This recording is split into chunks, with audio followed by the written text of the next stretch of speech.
God said, I need a corrupt man who is above the law and immune from justice. So God made a dictator. God said, I need a man who will use violence to seize power. So God made a dictator. God said, I need a man whose followers will call black white, call evil good, and call criminals hostages. So God made a dictator. God said, I need his political party to obey without question, and the press fear his wrath. So God made a dictator. God said, I need a cruel man who uses his power and position to punish and harm his opposition. So God made a dictator. God said, I need a man who breaks the faith of even his most godly followers and leads them to idolatry, place him above me. So God made a dictator. And then God said, I sent this man to test you, and until you cast him down, you have failed. So there you have the Lincoln Project doing what they're doing. In this particular case, it's a response to a video that Donald Trump put up on Truth Social, implying that it was God himself who gave us Trump. And so they're parodying that, and they're doing it in, the sort of even-keeled, rational way that Lincoln Project ads always go. I just want to briefly note before we discuss this, that it says in small text at the lower portion of the video that the voice is AI generated. And is nothing holy?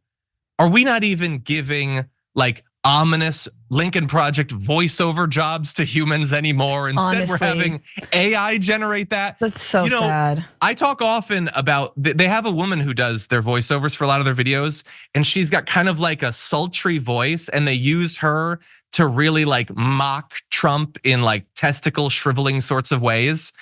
Is that a human or is that an AI too? I don't know what to believe anymore, but I do think that's a great response to the idea that God foisted Trump on us, and also that like TYT did all of those reports from rallies. They are lining up to say that they want Trump to be a dictator. Well, apparently that is what God has given them. What do you think, Francesca? I don't know. Now I can't get past the AI thing because that's so sad. Lincoln Project has money. They have money. I know they have money. And they can't pay someone to do the voiceover. That's so stupid. But yeah, it's an effective ad, I guess. It's good. It's a good response. And I mean, this is the other thing I think is interesting, John, is like you're gonna have the Shapiros, you're gonna have like some of the right-wing podcasters, I guess the Rogans, hear everything that the base is saying, which is, yeah, what's so wrong with a dictator? Yeah, he should be president for life. Yeah, why not? You know what? Who needs Congress anymore? I mean, the judges who aren't his appointees, they're basically traitors. Like, we should do away with the balance of powers and separate branches of government.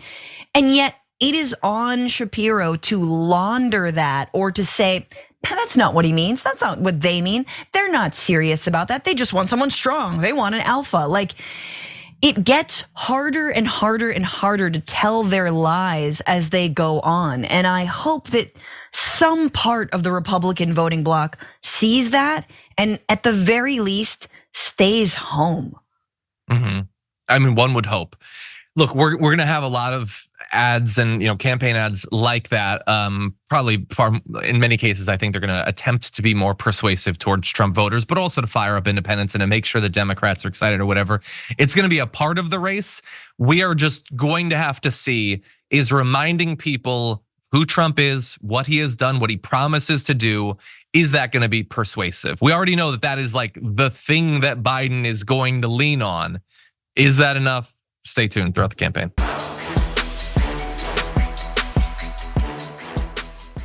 Check out the Damage Report podcast each day, wherever you get your podcasts, whether Pocket Casts or Stitcher or iTunes.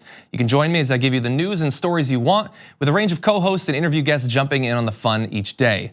Again, that's the Damage Report, wherever you get your podcasts. And if you get them at iTunes, don't forget to rate and review. Sometimes I'll read them live on the show.